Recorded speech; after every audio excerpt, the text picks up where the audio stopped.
Doctor Mohammad Yunus লোকটাকে যাই মনে করেন, অনেকে লাফাচ্ছে যে ওর কি, আপনি কি বোঝেন ওর খুঁটি কোন জায়গায় বাঁধা, ওর পেছনে কোন দেওয়াল আছে আপনি টের পাচ্ছেন? বিভিন্ন ইস্যু তৈরি করে মাঠে ময়দানে নামে না, বাড়ি ঘেরাও করবো, বাড়ি ঘেরাও করবো। আরে ভাই ইউনূস কি আপনি এখনো টের পাননি? আমার এই যে মোবাইলটা কালকে আদালত দিয়েছে 3 বছর পর, এ মোবাইলে যদি কল আসে সর্বোচ্চ তারেক জিয়ার পিএস অপু ভাই থেকে কল আসবে, এর চাইতে উপর থেকে আর আসবে। উনি আমার সাথে 3 বছর জেলে ছিল, একটা পরিচয় আছে। তারেক জিয়ার পিএস অপু, নাম শোনেননি? উনি হয়তো কল দিতে পারে, খুব ভালোবাসে আমার।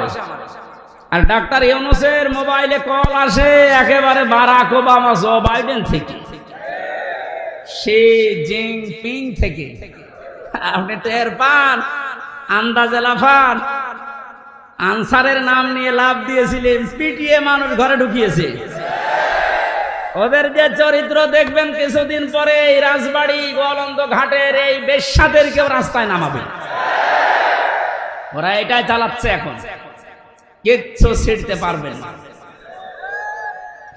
এই লোকটার পেছনে যাই থাক, যে খুঁটি আছে ও খুঁটি নড়ানোর জন্য ভারত, চীন, রাশিয়া এদের দ্বারা সম্ভব না। তামাম দুনিয়াও যদি এখন একদিকে হয়ে যায়, ওরা একদিকে থাকলে তাও পারা সম্ভব না। বাস্তবতা ওইটাই বলে। মানে ক্ষমতা নেওয়ার পর দিন থেকেই ঘোষণা দিয়েছে এদেশে অন্যান্য ধর্মীয় অনুষ্ঠান যেভাবে চলে, পূজা পার্বণ কোনো অনুমতি লাগে না। আল্লাহর কোরআনের অনুষ্ঠানে এদেশে কোনো অনুমতির প্রয়োজন আর কোনো দিন হওয়ার দরকার নেই। ওনার জীবনে কি আছে না আছে আমি জানি না। আল্লাহ যদি ওনাকে মাফ নাও করে, এই কথাটার কারণে আশা করছি মাফ করে দেবে। যে লোকটা কোরআনে কারিম এভাবে ওপেন করে দিতে পারে, যারা উন্নয়নের রোল মডেল করেছিল, কি করেছিল তারা আরো 144 ধারা জারি করে কোরআনের আলোচনা বন্ধ করে দিত। এখানে কাফেরদের সাথে আত্মীয়তাও বন্ধ করা লাগবে। আমার বংশের 100 জনের 98 জন এরকম ছিল। আমি ঘোষণা দিয়ে দিয়েছি অলরেডি, কারণ এরা খুব খুশি ছিল আমি ছেলে থাকাকালীন। এরা খুব খুশি ছিল, আমার বাবাকে মাঝে মাঝে টিটকারি দিত যে নাও করো এবার জামাত ইসলাম। 5 তারিখের পরে ও যখন পালিয়েছে 1:30টার সময়, বিকাল 5টা বাজতে বাজতে বাড়ি থেকে কল যাচ্ছে, ভাতিজা আমরা সব আল্লাহর ওলি হয়ে যাচ্ছে। এখন আল্লাহর ওলি হচ্ছে। এর আগে কি করেছিলে? কাফেরদের জানাজা পড়া যায় যাচ্ছে, ঘোষণা দিয়েছে যারা ইসলাম কায়েম হবে এইটা চাই না, সে আমার বংশের লোক না, আমার বাবা হলেও জানাজায় আমারে ডাকবে। কারণ ওর জানাজা হামজানা, কাবা শরীফের ইমাম পড়ালেও জাহান্নামে যাবে। মানে কাফের যারা, এক কথাই বলছি, ইসলামের কোন বিধানকে জানার পরে যারা গোপন করে রাখে, এরাও এক প্রকার ডিজিটাল কাফের। আর এই বাংলাদেশে এটা সবচাইতে বেশি। এই কথা বলছে না কেন? 2 নম্বরে মুশরিক, এটা কঠিন শব্দ। কোরআনে কারীম জানিয়েছে ওয়াল্লাযী আরসালা রাসূলাহু বিল হুদা ওয়া দীনিল হক লিইয়ুযহিরাহু আলাদ-দীনি কুল্লিহি ওয়ালাউ কারিহাল মুশরিকুন। তিনি সে আল্লাহ যিনি তার রাসূলকে যিনি হক দিয়ে, সত্যের বিধান দিয়ে দুনিয়ায় পাঠিয়েছেন। যত নিয়ম নীতি, যত ধর্ম তন্ত্র মন্ত্র আছে সব যেন পেছনে ফেলে দিয়ে আল্লাহর দিনকে তিনি দাঁড় করায়। এজাহার মানে বিজয় করা, এজাহার মানে প্রকাশ করা। রাসূলের দায়িত্ব ছিল দুনিয়ার সব ধর্ম, সব নিয়ম নীতি তন্ত্র মন্ত্রের উপরে আল্লাহর কোরআন, আল্লাহর ইসলামকে তিনি বিজয় করবেন। আরো আসতে বলেন। এই কাজ করতে গেলে সবচাইতে বেশি নারাজ হবে, মন খারাপ হবে মুশরিকদের। এটা যে বাস্তব, এই 15 বছর দেখেছেন। ওরা শেষ পর্যন্ত না পেরে কোরআন যেন দেশে কায়েম না হয়, এজন্য নিষিদ্ধ করেছিল 1 তারিখে। আল্লাহ পুরা উল্টিয়ে 4 তারিখ আসতে আসতে পুরা পাল্টিয়ে দিয়েছে। বাংলাদেশে কোরআন কায়েম হওয়ার বিপক্ষে সবচাইতে বেশি মুশরিকরা। মুশরিক এই দেশে বেশি নেই। না না, এটা নেই বলেই তো প্রতিবেশী যারা ওরা এই দেশকে যেন মুশরিক বানানো যায় এই জন্য বহু কায়দায় ষড়যন্ত্র করছিল। মাদ্রাসায় ইসলাম শিক্ষা পড়াচ্ছে হিন্দু। আপনি চিন্তা করেছেন কোথায় নেমেছে? জাতিকে একটা মুশরিক জাতি বানানোর জন্য পাকাপোক্ত নিয়ম চালু করে দিয়েছিল। এভাবে যদি 10টা বছর চলতো, এ পুরা বাংলাদেশ পাল্টিয়ে আমরা মুসলমান শুধু নামে থাকতাম, কামে মুশরিক হয়ে যেতাম। জাতিকে শিরিক করানোর জন্য কত পায়তারা, কত প্রকল্প হাতে নিয়েছে। মোড়ে মোড়ে মূর্তির নামে, ভাস্কর্যের নামে এই কথা বলছে না, এটা যে শিরিক সেটার প্রমাণ পেয়েছে। 5 তারিখে আসরের আগেই সব শেষ। আমার কুষ্টিয়ায় যেটা ছিল বিকাল 5টা পর্যন্ত, এই 1টার পর থেকে আরম্ভ হয়েছে, 5টা পর্যন্ত শুধু ভাঙতে সময় গেছে। শয়তানি এত শক্ত ছিল,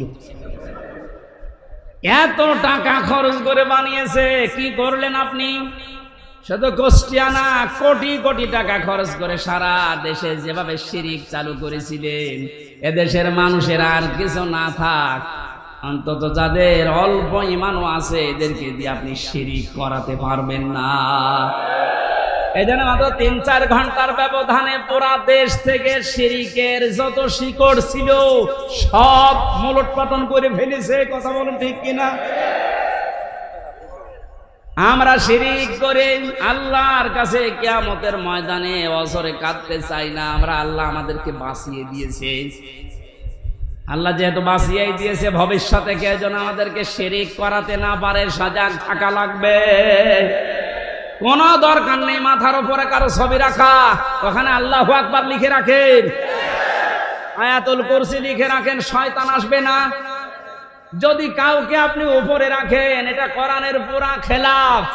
অকালিমাতুল্লাহি হিয়াল উলিয়া আল্লাহু আজিজুল হাকীম। আল্লাহ পাক বলেন উপরে থাকবে আমার কালেমা। কোন কারণে মরা মানুষের ছবি টাঙানো লাগবে ওখানে? এটা প্রকাশ্য একটা শিরিক। এটা কি? এই মুশরিকরা সবচেয়ে বেশি কাঁদবে। একটা রাষ্ট্র কত বড় দুর্নীতিগ্রস্ত হলে জাতীয় মসজিদের ইমাম পর্যন্ত পালিয়ে যায়। ছোটখাটো মসজিদের ইমাম যারা জালেমদের সহযোগী তারা তো পালিয়েছে। সর্বোচ্চ মসজিদ বাইতুল মুকাররমের খতিব পর্যন্ত পালিয়েছে। দোষ না থাকলে, ভয় না থাকলেও পালাবে কি করতে? কোথায় পৌঁছিয়েছিল? আল্লাহ আমাদেরকে হাতে ধরে বাঁচিয়েছে।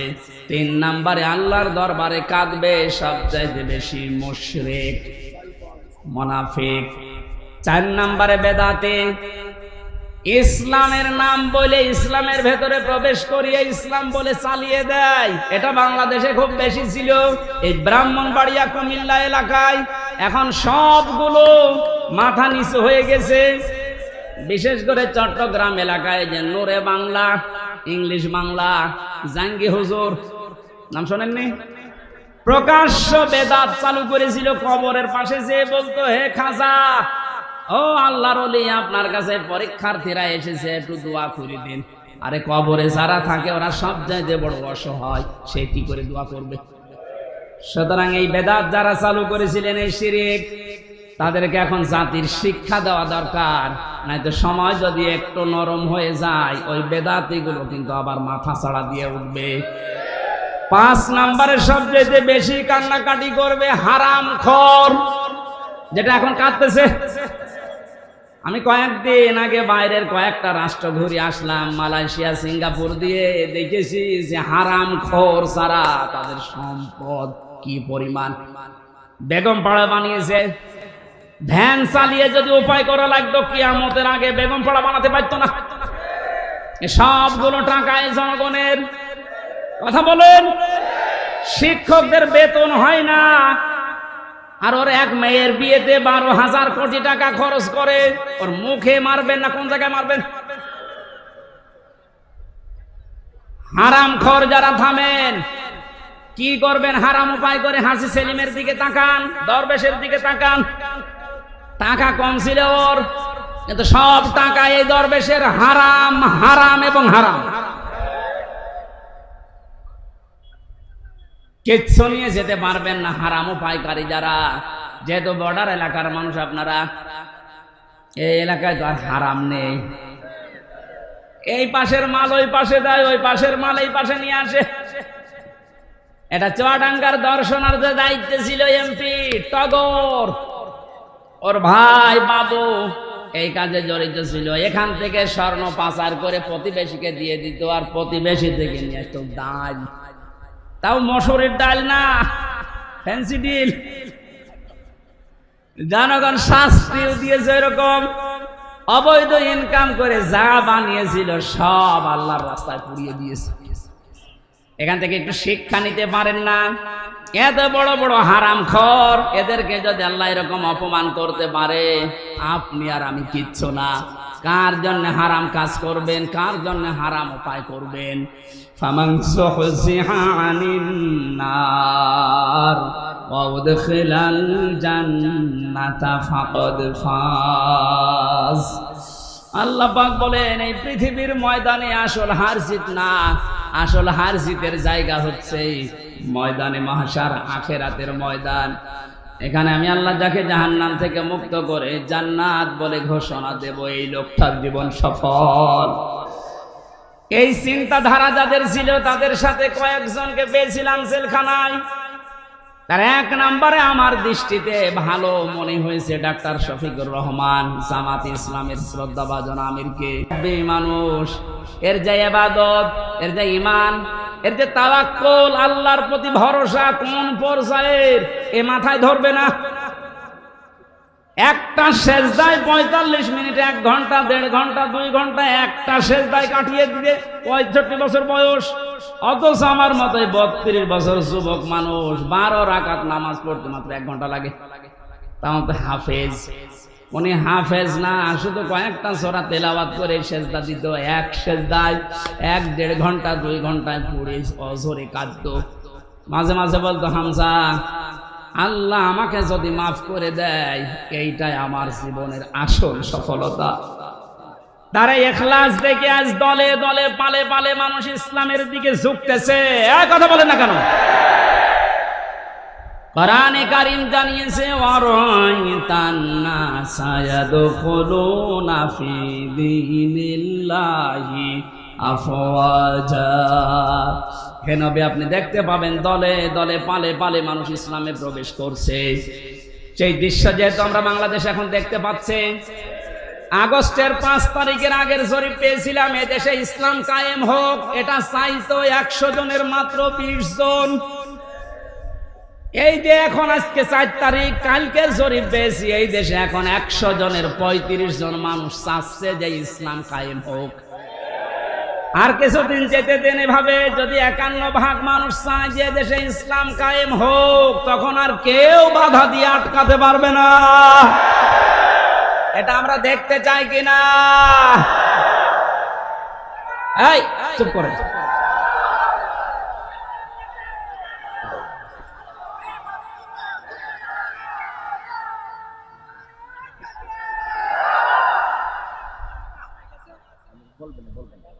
সাতক্ষীরাবাসী, আমার বয়স যেহেতু 32, আমি দেখি না। এই যে মুরব্বী যারা আছে এনারা দেখেছে এ দেশটা বাবা চালিয়েছিল, কেমন দেখা গেছে। কথা বলছে না কেন? বাবার সময় অনেকে দুর্ভিক্ষে পড়েছিল না? কথা বলে না কেন?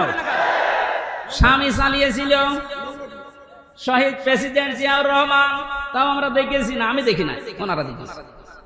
চাচা চালিয়েছে, সকালে এক কথা বলতো, বিকাল আর এক কথা। যেভাবে হোক অন্তত 9 বছর আমি দেখি নাই, কারণ আমার 92 সালে জন্ম। বউ চালিয়েছে যেভাবে হোক, ভাবিও চালিয়েছে।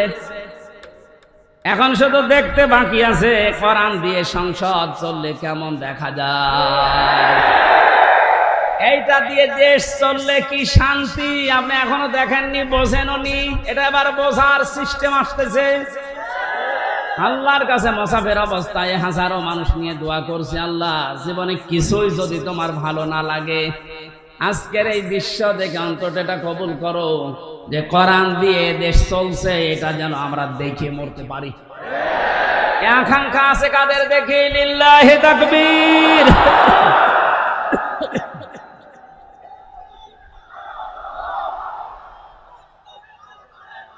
আলহামদুলিল্লাহ। ভাই এই হাত শুধু সামিয়ানার নিচে নাকি বাইরে যাবে?